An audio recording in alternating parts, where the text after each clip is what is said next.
It's a new era in New York, out with Adam Gase, and now a real coaching staff comes in to really shift the fortunes of this Jets team. But will it happen this season?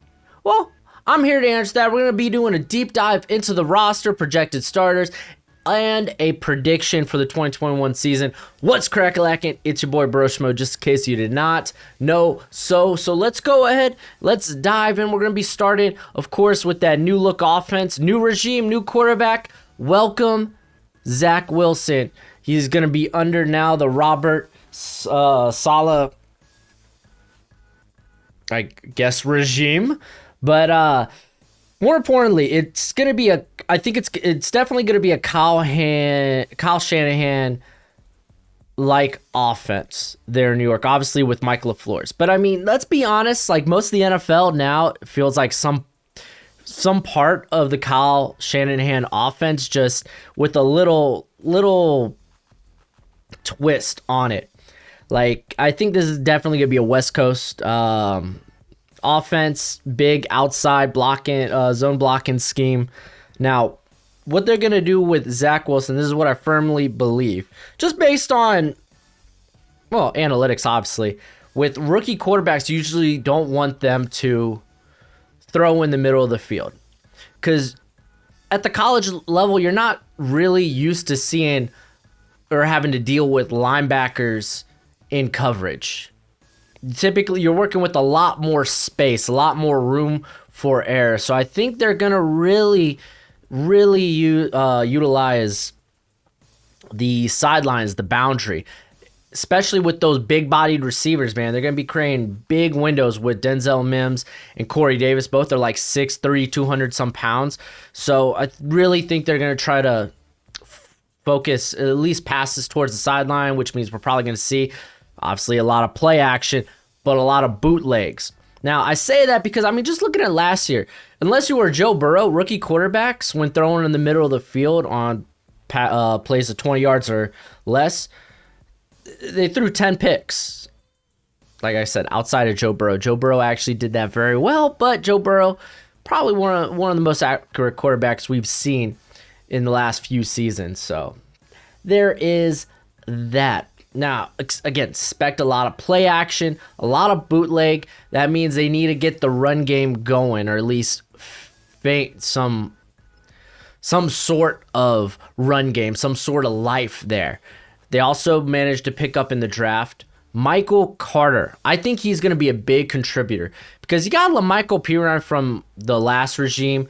I wasn't a big fan of his going into the draft. They list him here as a start. I don't really see it. Tevin Coleman does come over. He's very familiar, obviously, with the coaching staff here in place, but big injury concerns with him. And Michael Carter is just the best running back on the roster outside, I think, of Coleman. So I really think he's going to be a big instrument into this offense just because of what he can do in the passing game as well. But this guy, his start-stop ability is just top-notch, man. This guy cut, go, and he plays a very physical style of football. Now, this means we're going to have to depend on that offensive line, and yeah, it got better. I think it got better, obviously, for the most part with the pick of Elijah Vera Tucker. They traded up for this cat, so they're very high on him. I liked him a lot coming out of the draft. He was, I think, easily the best interior player. You're hoping Connor McGovern can rebound after a very bad year last year. He was he was one of the better centers in the league. Signed the big contract last year, just ended up not being his year. Obviously, Mekhi Becton looked great. The dude's big and athletic for his size. I like them bringing back Greg Van Roten. He's just a very reliable vet there. George Fant, love him, leave him. It's really up to you.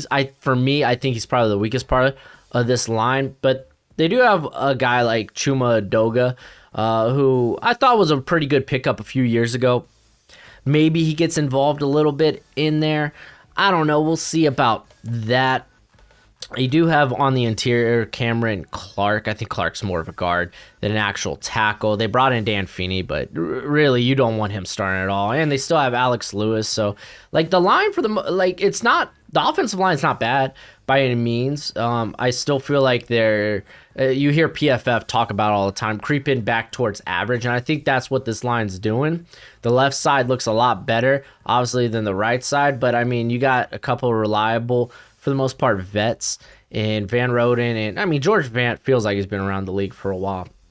Now, for Zach Wilson to succeed, he needs help from the receivers. We talked about the size he has on the outside with Mims and Davis, but let's talk about what he's got going on the slot. Jamison Crowder just took a big pay cut, and they also have Keelan Cole there, who's more of a slot guy, but I really think Elijah Moore is going to have a big impact on this offense. This guy is a huge vertical threat. He's actually a very shifty route runner as well, and despite the lack in size, extremely competitive at the catch point, more physical than you would expect him. But outside of that, there's not really those three guys are slots. You're really relying on Mims and Davis to do it on the outside. I mean, Moore, I think, could play on the outside, and Cole, he can do that as well. But they really don't have much in the way of anyone outside of those probably five guys on the roster. Yeah, I'm not too big of a fan of anyone else that they have. So overall, I guess we could talk about the tight end position. Chris Herndon, he was supposed to be this breakout player, got hurt, and really haven't really seen much from him. Ryan Griffin, he's a reliable vet. They bring in Tyler Croft. They did pick up Kenny Yeboah as undrafted free agent, but he's more of a tweener, in my opinion. But I don't expect too much production out of the tight end position. Right now. But the offense, it's young. It's young. I'm not going to expect this offense to necessarily be good right now. I think they have a good foundation moving into the future, but we're just not there yet. They could surprise. It really all depends on Zach Wilson, but I mean, rookie quarterback, you got to expect some ups and downs for him. So, yeah, I'm not that high. I'm optimistic about the offense. I'm not high on the offense. Going to the defense, Saleh brought in Jeff Ulbrich, which he actually worked with in Seattle back in, I think it was like 2011. So he brought him in. So they both worked under Pete Carroll. While they kind of have vastly different schemes, or at least when Jeff was back in Atlanta, he was just the linebackers coach though. They were mainly running like a 3-4, but this might be kind of a hybrid front, but I really think their base is going to be a 4-3. It's going to be a very zone heavy scheme. We're going to see cover 2. We're going to see a lot of just two guys high.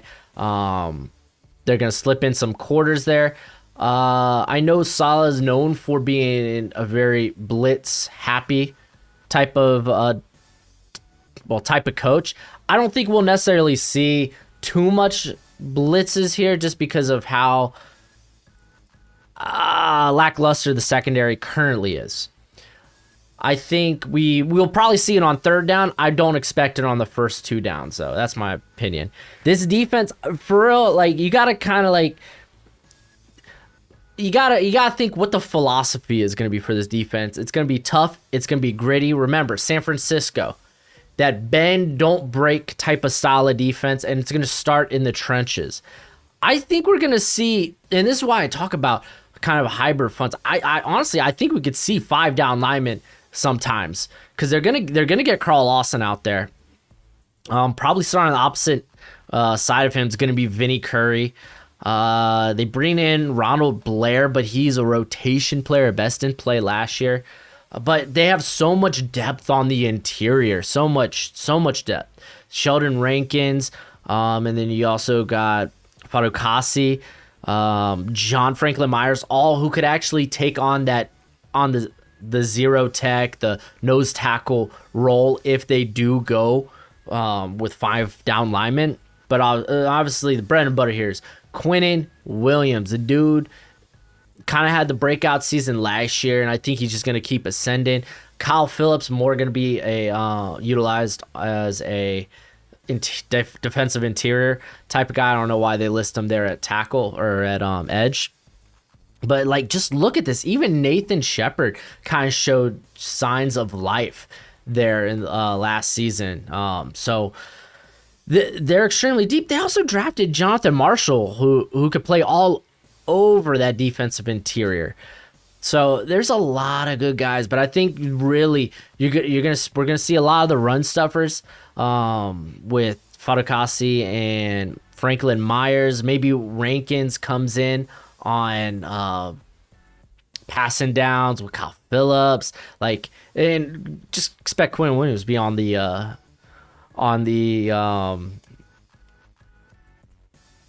line all the time. There we go.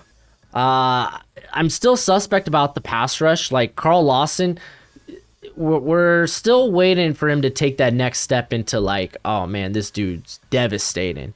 We saw flashes of it last year.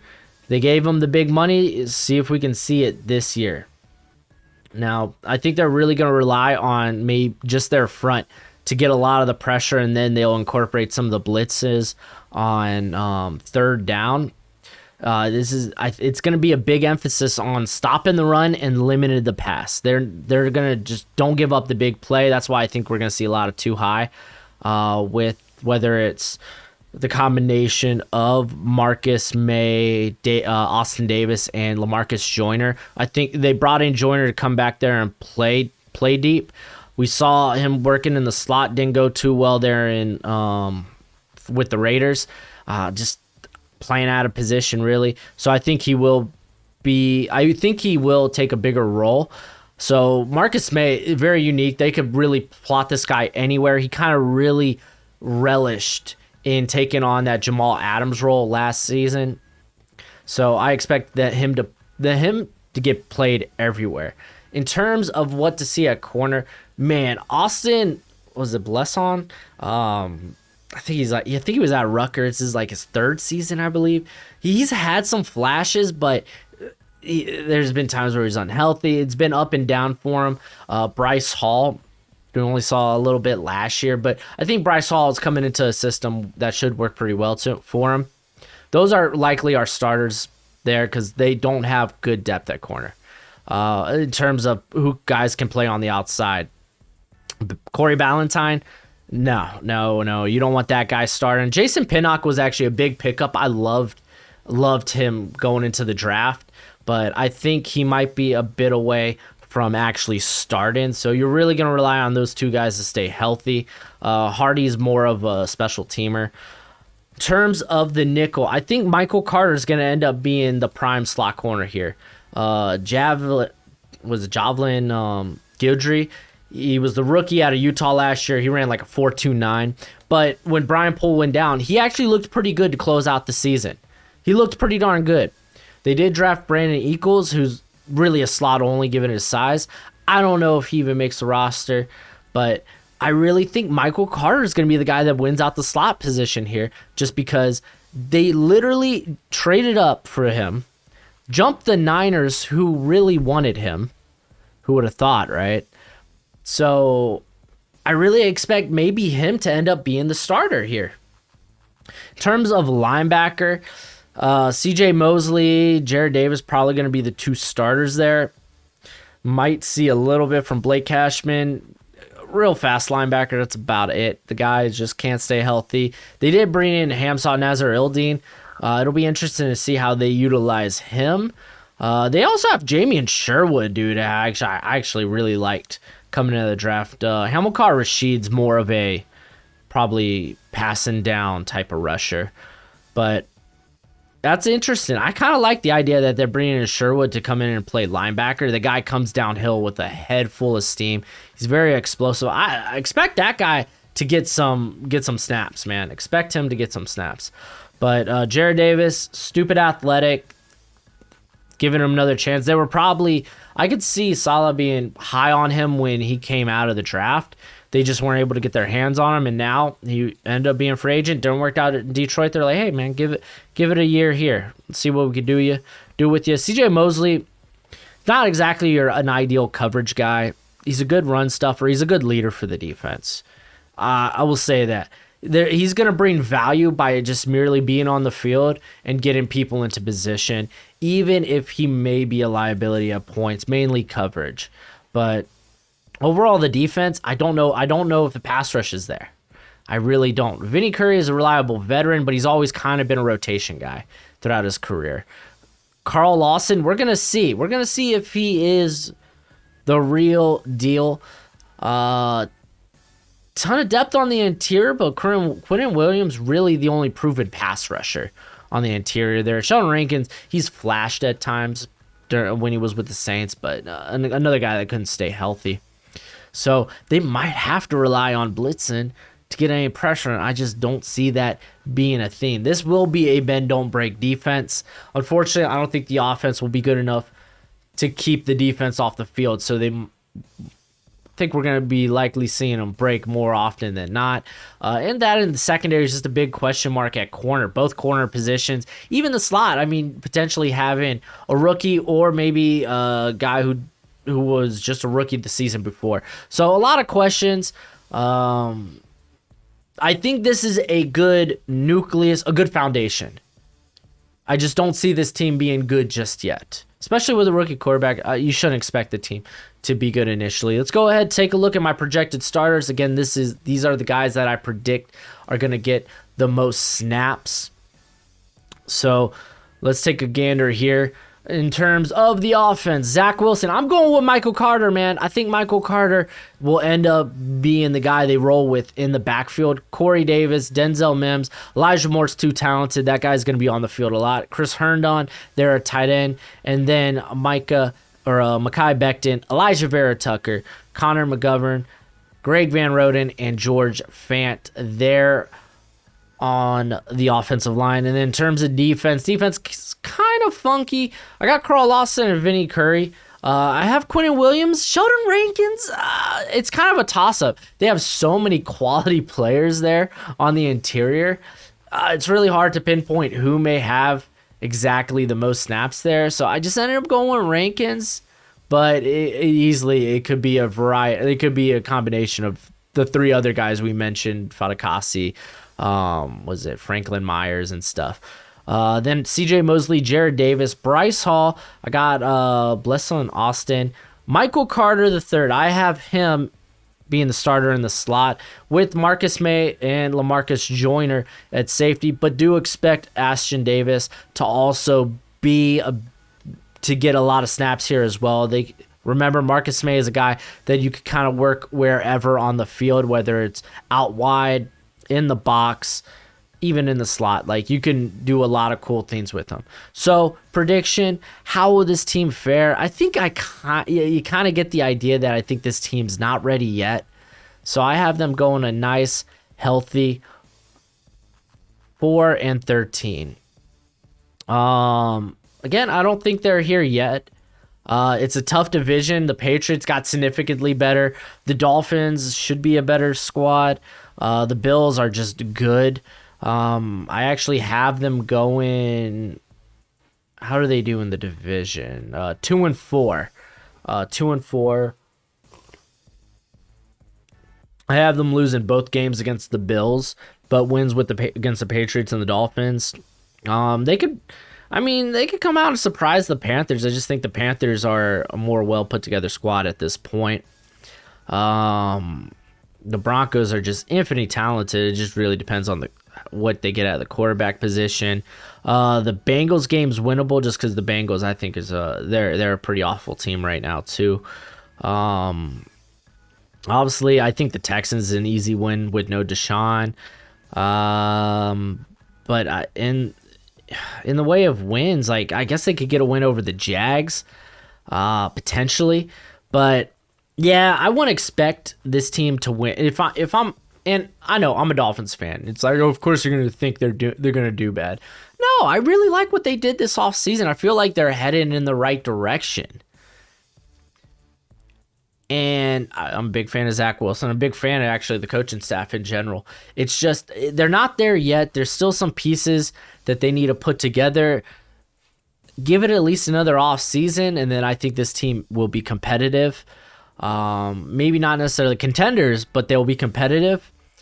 But yeah, man, in a couple seasons, definitely I could see this team going at it with the Bills and Maybe the Patriots. Hopefully the Dolphins. Hopefully they do better. But hopefully two is the answer. But yeah, let me know what you think in the comment section below. I always look forward to hearing what y'all have to say.